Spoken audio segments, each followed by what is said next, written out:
Kenya के commission बराए इंसानी हकूक का कहना है कि पाकिस्तान के सहाफ़ी अरशद शरीफ को मनसूबा बंदी के तहत कत्ल किया गया।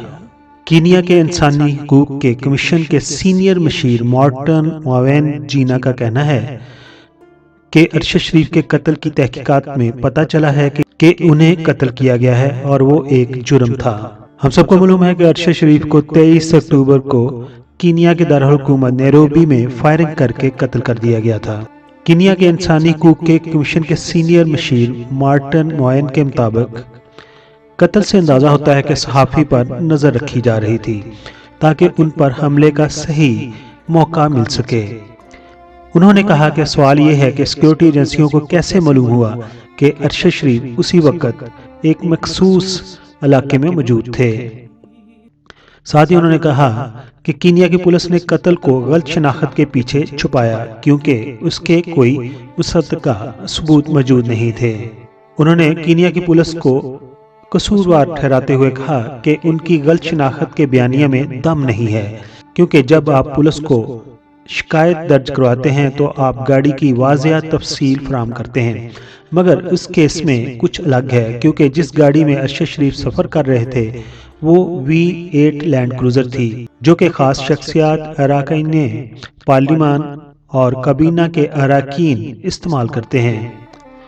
साथ ही उन्होंने कहा कि सहाफ़ी अरशद शरीफ के शूटर्स को काफ़ी अरसा तक तरबियत दी गई क्योंकि आमतौर पर किसी खास हदफ या चलती गाड़ी में किसी फर्द को सर में गोली मारना बहुत मुश्किल होता है, यहाँ तक कि करीब से भी ये बहुत मुश्किल है। लेकिन अगर अरशद शरीफ के वाक़या को देखें तो उनको 2 जगहों पर गोली मारी गई, तो ये एक मनसूबाबंदी के तहत किया गया कत्ल था।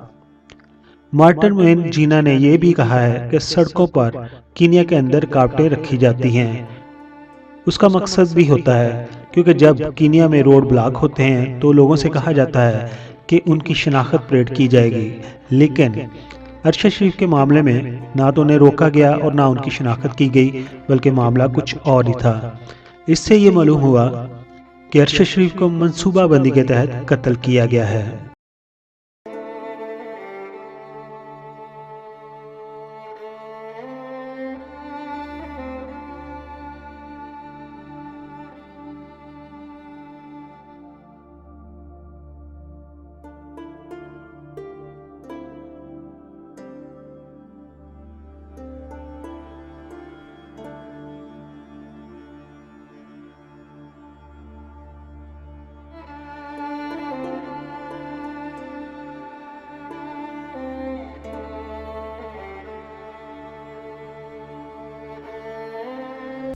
मुअज़्ज़ज़ सब्सक्राइबर, हम आपके शुक्रगुजार हैं कि आप अपना वक़्त निकालते हैं और अपनी कीमती राय हमारी वीडियोस पर देते हैं। हमारी प्लीज़ ये है कि हम आपके कमेंट्स को अपनी अगली वीडियोस में शामिल करते हैं। दोस्तों, अगर आपने हमारा चैनल अभी तक सब्सक्राइब नहीं किया तो प्लीज़ सब्सक्राइब कर दीजिए और हमारे साथ जुड़े रहिए।